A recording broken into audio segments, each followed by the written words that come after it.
Welcome to Choice Classic Radio, where we bring to you the greatest old-time radio shows. Like us on Facebook, subscribe to us on YouTube, and thank you for donating at choiceclassicradio.com. Suspense.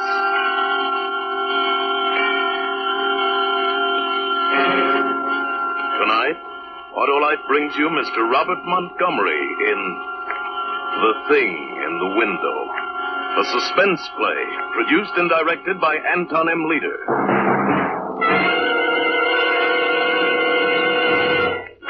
Suspense.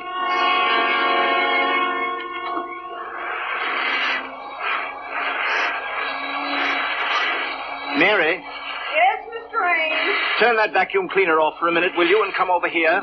I want to show you something. Yes, sir. Right here, out this window.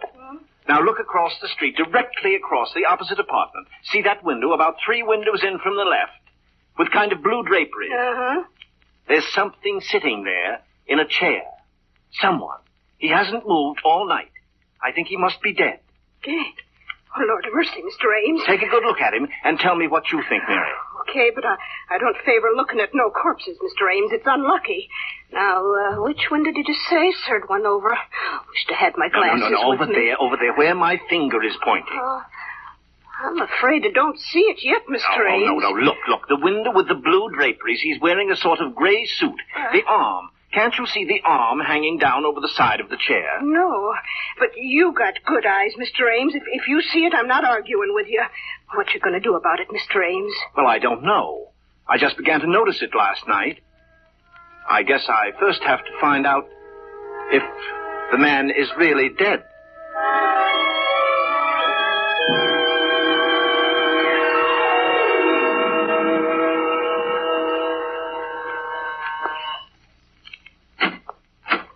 Yeah? Hello. I'm Martin Ames. Are you the superintendent of this apartment house? That's what it says on the door. I've come to inquire about one of your tenants. What is it you want to know? Well, I live across the street, and, I'll be frank with you, sir. I've been looking out my window across to this building now for 2.5 days, and there seems to be someone dead in one of the windows. Yeah? Which window? Well, it's on the 10th floor. I've counted up from the street, and it's 10 stories up. There's the window with blue draperies about 3 windows in from the left, facing toward me, that is, and there's a man sitting there, slumped down in a chair. Just a minute. I'll get out my chart. 10th floor up from the street. That's the 9th floor. The lobby counts 1. We got 3 apartments there along the front of the house. It's in the front. That's right. Now, 3 windows in from the left. That'd be 9B. A Yes. 4-room. No, it couldn't be right. 9B is 2 ladies. And you say this is a man? Yes. Young or old? Well, I can't tell. The face isn't clearly visible. The head's slumped forward, but he's wearing a gray suit, and he's sitting in a high, wing-back chair. Don't place him. Well, maybe he doesn't belong in the house. Maybe he was visiting somebody. As I say, this is all conjecture, of course. He may not be dead, but I've watched him a good deal.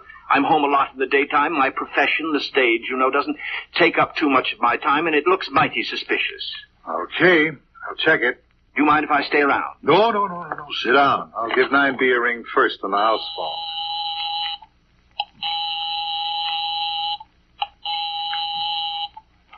Hello? Miss Landis? Yes, this is Miss Landis. Who is this? This is Mr. Anson, the super. Everything all right up there, Miss Landis? Everything all right? Well, yes, of course. Okay, Miss Landis. Thank you very much. Thank you.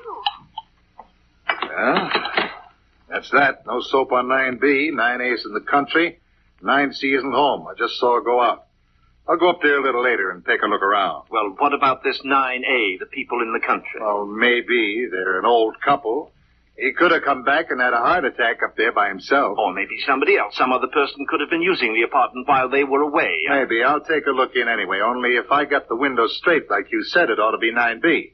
Oh. The 2 single ladies? Yeah, only it couldn't be them. They're real old maids. Say, if they knew you thought there was a man in that apartment, the 2 of them would just about jump out of their skins. Well, I don't know what to say. If you're sure, it must be that apartment. Oh, yeah, that's the place. But you probably just made a little mistake. You know how your eyes can play tricks on you? After all, it is quite a wide street. No, I don't think I made any mistake.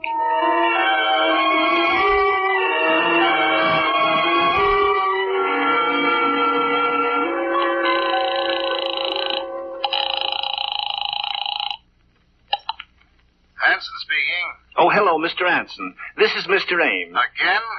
It's not there. But, Mr. Anson... I checked up on the 3 apartments this morning. No dead bodies in the whole place. But I can see it. It's still there. Okay, just where? Just tell me where. In that same window, the one you said was 9B. Have you gone inside 9B? No, but I asked them if anybody was sick or dead, and they said no. You asked them? Why don't you search the apartment? Me? You mean break in? No. Just ring the bell and walk in and do it. Yeah? Without a search warrant from the police, these apartments, don't belong to me. I just take care of the building for the company. Well, then let's call the police. Not me, mister. I didn't see no dead body up there. Then I will. After all, somebody's got to do something.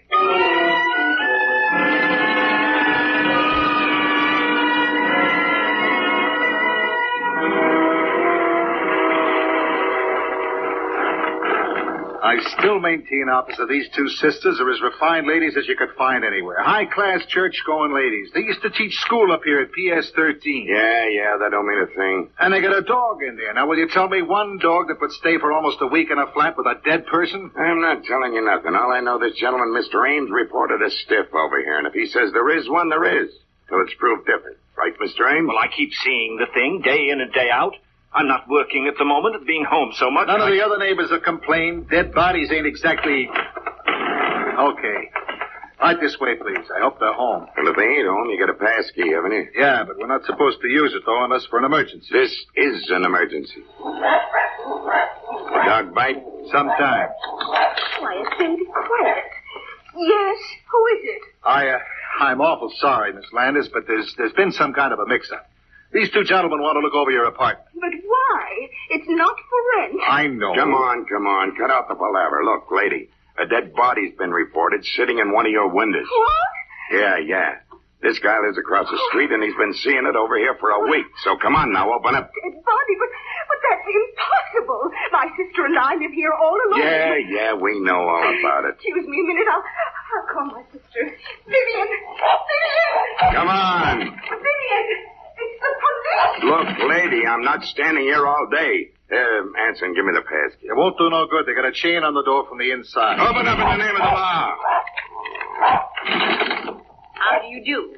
I'm Vivian Landis. May I ask what this is all about, please? Certainly, lady. I got a search warrant here and complaint of this gentleman. He says you got a dead body in there. A dead body? Why, that's perfectly ridiculous. Yeah, isn't it? But it's been reported, and kindly take that door off the chain and let us through. Of course. But first, may I ask, how did this peeping Tom see into our apartment? I thought, Mr. Anson, that we were quite private. He lives across the street on the same level. Oh? Well, then we shall have to keep our shades down in the future. Although one would think a grown man would have something better to do.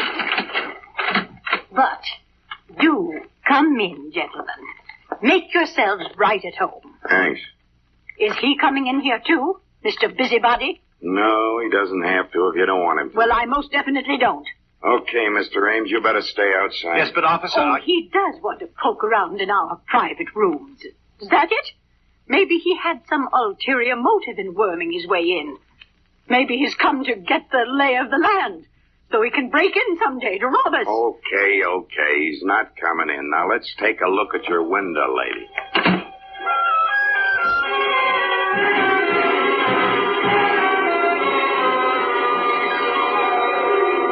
Ames. Yes, officer? What's the big idea? You didn't find it? No. That's very strange. Yeah? The only thing strange about it is your eyesight. You ought to get your glasses changed. There wasn't anything in 9B? No. I don't understand it. How could I have seen it so distinctly and it not there?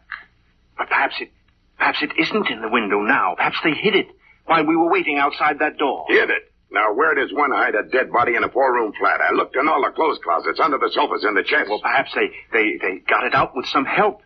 What about that fellow Anson? He acted so nervous and subservient. Maybe, but I doubt it. Anson's been running this house a long time, and he's a family man. It'd be taking an awful chance. I see. Well, you probably think that...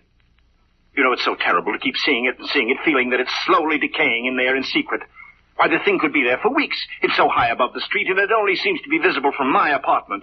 Do you think if you investigated those two women... Investigated them? How? I searched their flat. I mean their whereabouts for the last couple of weeks, their backgrounds. Perhaps if you had them followed. By what right? On the grounds that you say you saw a dead man in the window? There ain't no legal corpus delicti. And don't you think so, my friend? I know. That's the awful part of it for me. Legally, my hands are tied until the actual body is found, but perhaps it will never be found. Perhaps it's already being destroyed. Well, then if it's gone, what have you got to worry about? You won't have to sit and look at it no more. No, I hope it is. I tell you, it's really getting me down. I haven't slept for nights keeping vigil. I'm in a nervous state, and I haven't been this nervous in years. Yeah, I can see that.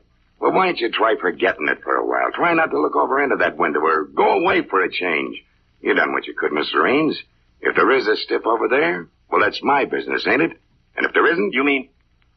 You think I may be... I'm not saying nothing, Mr. Ames, but if I was you, I'd try catching up on my night's sleep.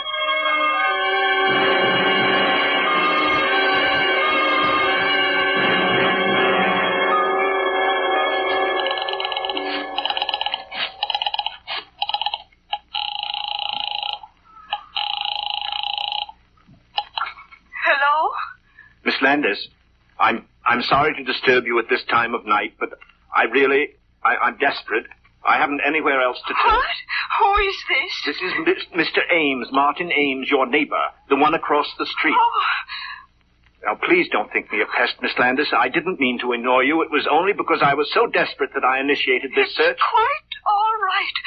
Goodbye. No. Now, please don't hang up because it's worse now than it ever was. Miss Landis, I've been sitting here opposite your apartment, staring into your windows, and I'm only asking you to help me, Miss Landis. Help me just a little. Help you? It's still there, Miss Landis. What is still there? The dead body in your window. But there isn't. How dare you? When the police... I know now it hasn't anything to do with you. But would you do me just one favor, Miss Landis? Would you go into your living room and check just once more? I won't. I'll do nothing of the kind. You're out of your mind. Perhaps I am, Miss Landis. That's what I'm trying to find out. And anyway, I don't see how you can see in. I pulled the shades down in there yesterday morning. Yes, I know. They're all down still. And how can you see? I can't. At least not the actual body. It's just the silhouette. I'm not maligning you or your sister, Miss Landis. If there's someone dead in there, it's not you who are doing it, but think of me. If you could just be here and look over and see the shadow of those quiet fingers and that shoulder and that head. Oh, please, stop it. Stop it. It's not here. It isn't. Tell me just one thing, Miss Landis. There is a chair by that window, though, isn't there? Yes, there's a chair. A high-backed wing chair. Yes. And have you anything on it? Anything piled up, I mean, like curtains or cushions or a dressmaker's dummy? Oh, of course not. Then would you do me just one more favor, Miss Landis, please? As an experiment, would you just go into the living room and move that chair away from that window? If I do it, will you stop pestering us? Will you let us alone forever? Yes, if it works. What do you mean? Do you mean I can't tell you, Miss Landis, until you move the chair. Oh, all right. I moved it away from the window. It's at the other end of the room, and there's nothing in it. It's empty. I see. Well, thank you very much, Miss Landis. I know what I have to do now.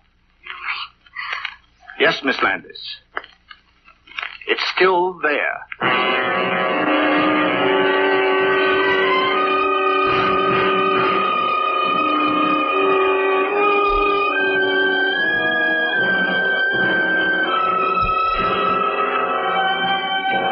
For Suspense, Autolite is bringing you Mr. Robert Montgomery in radio's outstanding theater of thrills, Suspense.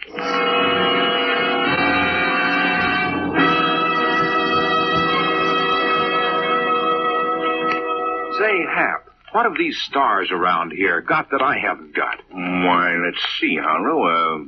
Fan mail? Well, by Cornelius, I got you there. I've got fan mail, too. Leastwise, Autolite Resistor Spark Plugs has. And by happy coincidence, you just happen to have a letter here. Right you are. One from Mr. Neil Miller of Longmont, Colorado, who says in his letter, Dear Harlow, that's me, a short time ago I put a set of Autolite Resistor Spark Plugs in my new car. And let me tell you, they more than live up to the peerless, punchy, power-packed Wilcox praise you give them on Suspense. That guy's got the facts down. He sure has. And the letter goes on, since I switched to wide gap Autolite Resistor Spark Plugs, my car idles smoother, gives better performance at low speeds, and runs better on lean gas mixtures. What's more, I noticed that Autolite Resistor Spark Plugs cut down spark plug interference with my own and friends' radios. What do you think of that, Hap? He should be writing your material. Well, friends, Autolite Resistor Spark Plugs give you all the advantages Mr. Miller writes about because of its unique built-in resistor. And only Autolite offers car and truck owners everywhere the sensational advantages of Autolite Resistor Spark Plugs. So switch to wide gap Autolite Resistor Spark Plugs tomorrow. Remember, you're right with Autolite. And now, Autolite brings back to our Hollywood soundstage Mr. Robert Montgomery as Martin Ames in Lucille Fletcher's story, The Thing in the Window. A tale well calculated to keep you in suspense. When you can plainly see a corpse in the window of an apartment across the street, a corpse that no one else can see, not even the police you send to investigate, what are you to think? And what are the tenants of that other apartment to think?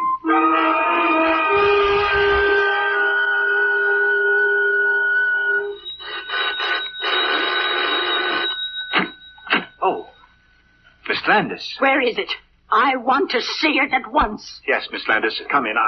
I do hope you'll excuse my appearance. I've just passed another sleepless night. So has my sister, and so have I. What do you mean by all this business, Mr. Ames? You frightened my poor sister nearly to death, seeing things that aren't there when you know they're not. I know they're not. I wish they weren't.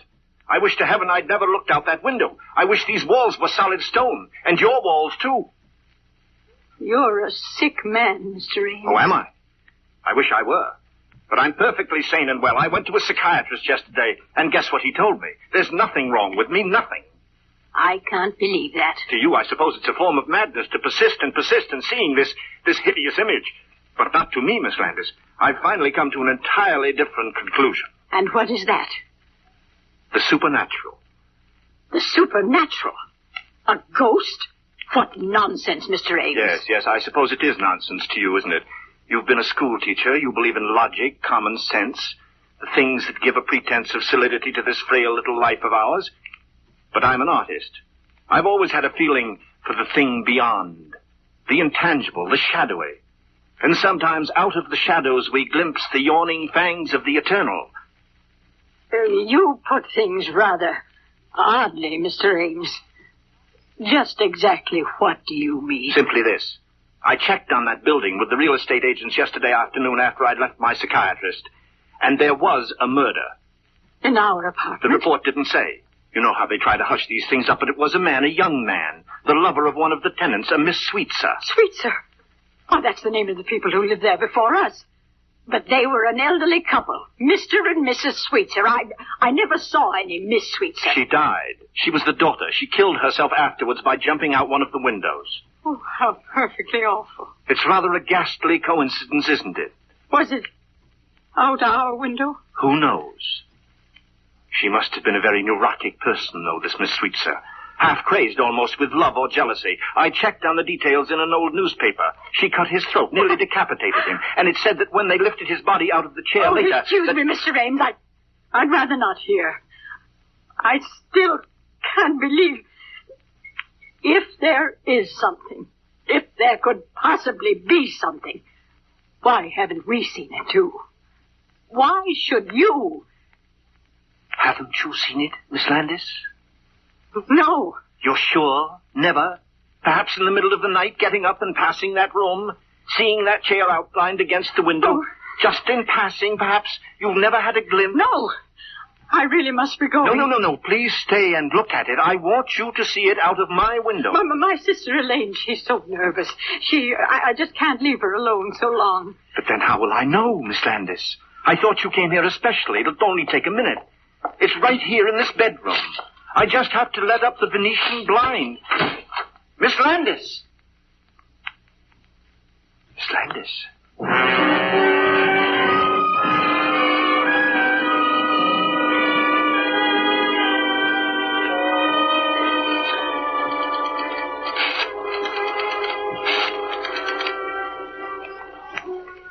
Hello?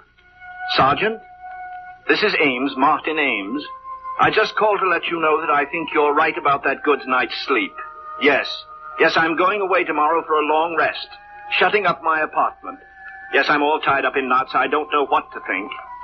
Oh, they did. Yes, I saw the moving van in front of the house, but I didn't know it was those sisters. Couldn't take it, Well, I can't take it much longer myself.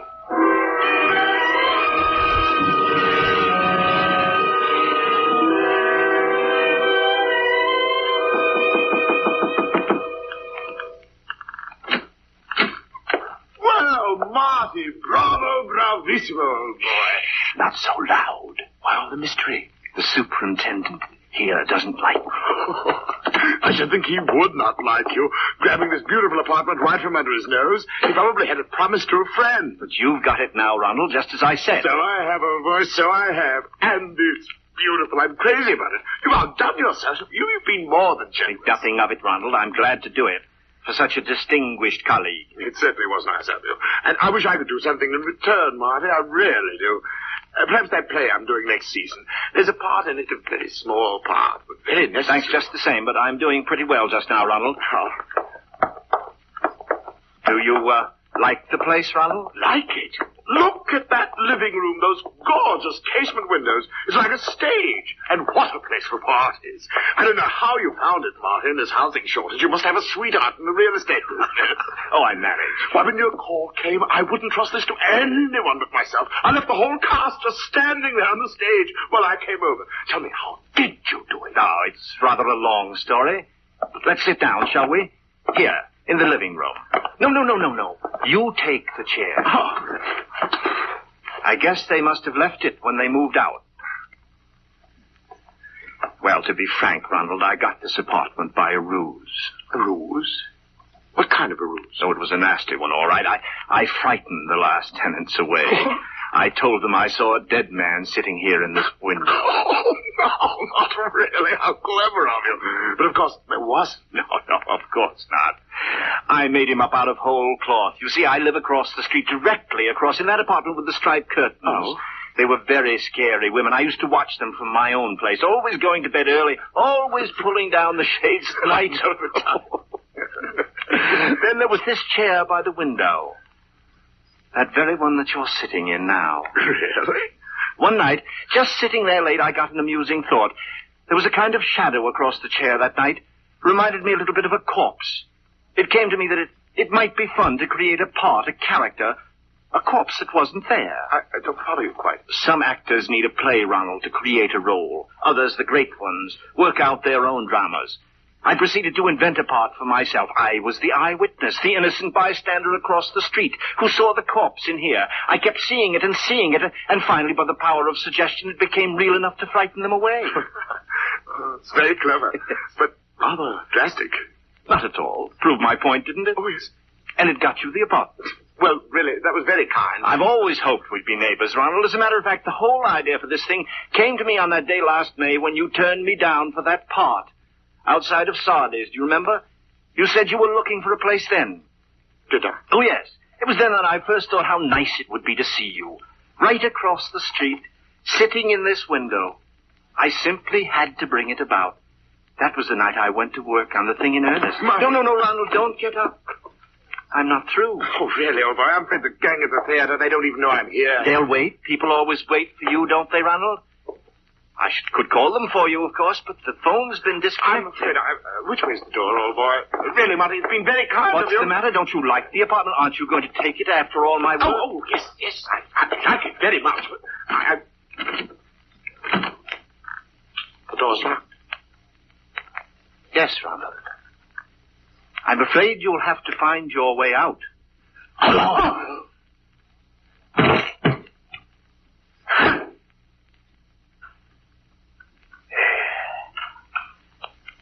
That'll keep you quieter. Silence always became you better than all that ranting and glibness and charm, Ronald. And now, I've got the part for you. A part to end all parts. You play it, of course. Entirely in a chair. There isn't much action. Not a line to say. You just sit, Ronald. You sit in this chair by the window. It'll be the greatest performance of your career. You liked to hog all the fattest roles for yourself, didn't you? Well, this is a part that's been talked about up and down this street for weeks. You'll play the part of a ghost, of a corpse that never was, an hallucination in my brain. And who'll be your audience? I will. I, the insignificant, outmoded ham who wasn't fit to appear in your precious plays, but good enough to put you here. Who's the better actor now, Ronald? Goodbye, Ronald.